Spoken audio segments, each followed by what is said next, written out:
Alright guys, what is going on? This is Outdoor Tech. It is like freaking 68 degrees and it's November 3rd. It's just disgusting outside. Pretty much we're going deer hunting though.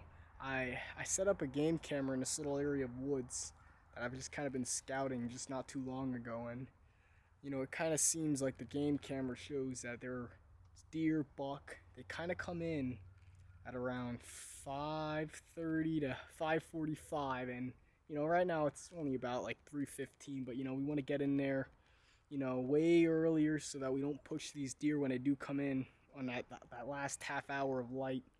And there I'll show you guys the picture, but there was one 8-point buck that I have on the camera that I probably would shoot. So it is go time, and that's the game plan. Little school bus going by. Let's get in these woods.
I think I hit him.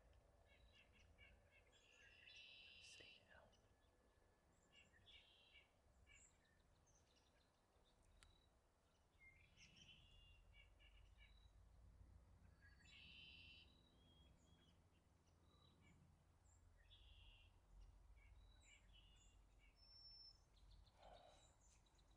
Don't move.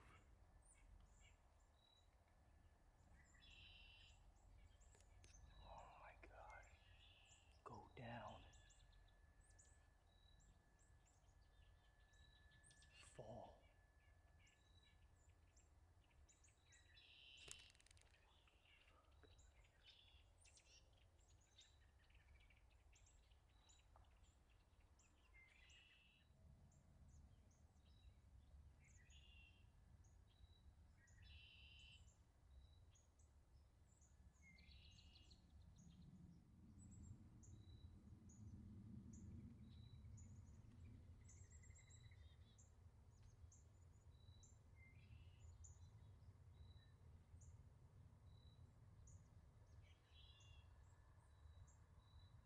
Alright guys, so it is the day after I shot that buck. I I shot back on him, and I don't know. I'm hoping that, there's liver in there, but I don't. The deer is 100% dead. It's whether I find it or not. I don't know if it was gut, liver. It's gonna be somewhere like that. Deer was walking just slow, hunched. Mule kicked it when I first hit it. I mean, I'll show you guys the video and everything. A couple things just learning from that experience is just freaking hit lung. You know what I mean? The only thing I did do good was initially I just found the blood, and then the blood trail, got light. I probably, you got the gut contaminants clogging up. So pretty much I backed out of the area. So, I'm hoping that maybe 200 to 400 yards this deer in its first or second bed is down. I could find it. Again, very minimal blood. And it's 70 degrees outside. So November 4th right now. So, I don't even know if the meat's going to be good. Regardless, if I do find this buck, I am 100% tagging it. And I'll probably just get like a European mount or something.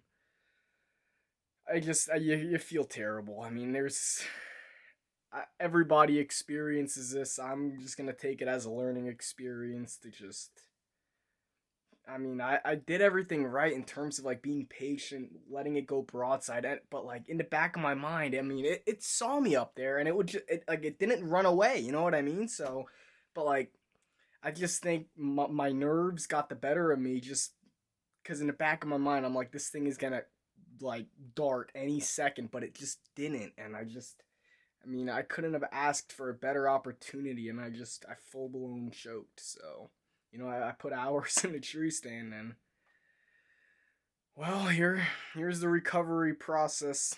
Again, well over 12 hours now, and hopefully we just retrieve this buck, and it's dead, so it at least deserves my every effort to go find it, retrieve it. And yeah, here's to the recovery process. Is it recording? Yeah. Alright guys, so we did find the buck, a couple flies on him, but I'm just happy that I was able to recover this animal. It actually wasn't 200 yards from the spot I shot. Pretty much the only thing that saved me was there was zero blood, but I did back out, and he dropped. I did hit him in the liver, so it wasn't a total gut. Here's the wound, actually. You can see again. Could be showing the wound here, right in there. So yeah, hit him in the liver. Now we're gonna get this deer to my car now, and I will film more at home. I need to get this guy on ice ASAP, so we can't really do too much filming right now. All right, guys. So it is the day after. As I was filming this video, the entire experience was just a stressful, nerve-wracking, very little sleep, high temperatures, it was a stressful buck all around, alright? Just from the start, I got a few pictures of this buck on my game camera, kind of similar time, like around 5:30, give or take. And so I kind of knew that, when I'd get in the woods at like 3:30 that, it's probably going to be a solid 2 hours before I may have a chance at seeing it. It's not like every day I was getting pictures, but, so pretty much I went in with my climber stands, gotta love the mobility of them. And this was the first time I was using this camera tree mount. You literally just twist it into the tree, and then there's a hinge that you can move. Super freaking awesome mount, like $30 online. They're called Hold Up Displays USA. I give them a 10 out of 10. Just being able to film a deer like on a climber stand where it's like I had no other mounting capabilities except for being able to drill it into a tree, and it's super low maintenance. Like, it's so easy to just manipulate the camera. And that buck, it came in close quarters. You saw in the video, when I first started recording, the buck was already in the view because it surprised me. I literally leaped out of this like thick, bushy stuff, and I was like, holy So, pretty much, this thing, it's staring at me, 10, 15 yards, not broadside at all, just right at me. And I'm like, this thing is going to kick. It's going to see me, smell me. I even think it might have been a little suspicious, but, sure enough, I was just staying as still as possible. I couldn't even get my GoPro to record because it all happened so fast, but hey, I got great film on this camera of it. And yeah, literally 10, 15 yards, it finally turned broadside, and I'm like, I have maybe 1 or 2 seconds before this thing sees that I raised up my crossbow, and, I hit it, and, I thought I had a good shot on it, but sure enough, it was just like, kind of like walking hunched, you know what I mean? But it was just walking slowly up the corn, like, there's a kind of like a cut field that you saw, like, out in the distance. I really couldn't get a good video of it, but I was kind of nervous. I'm like, oh God, because, after 30 minutes, I went down to look for like blood, heavy blood the first 15 yards. And as soon as it crossed that creek, it leaped over. I couldn't find any blood. So I was almost, you have that back of the mind. Did I hit it too far back? Gut contaminants, clogged the wound or something? I'm like nervous, but the smartest thing that I did was it was getting dark, and I was like, as much as I hate to, go out of these woods empty-handed, it's like it is better than to push the deer, because once you push that buck and it gets that adrenaline, I mean, it could go a whole mile without freaking dropping any blood, and you're screwed unless you have a tracking dog, and I don't have that. I don't even have a dog to go pheasant hunting, so I didn't have that option at all. There's really no room for mistake other than to be patient, being that I didn't really hit a total double vital or anything. So, I'm literally getting I slept very little at night. I was so guilty. I was replaying my camera video, like constantly slow-moing, zooming. And I also got to say another thing. The amount of people that my buddies, I mean, I showed them the videos, and like the amount of advice that I got.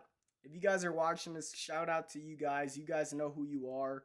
But they were all saying, dead deer, maybe liver, maybe gut.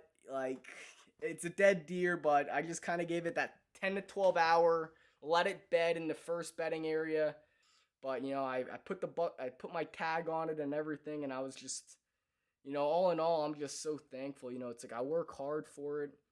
And I learned so much in terms of just like the vitals of a deer, just how close they are to the shoulder blade. I totally, I was just so nervous that my shot would hit it in the gut. And like, in the end, I hit liver and the back of the lung.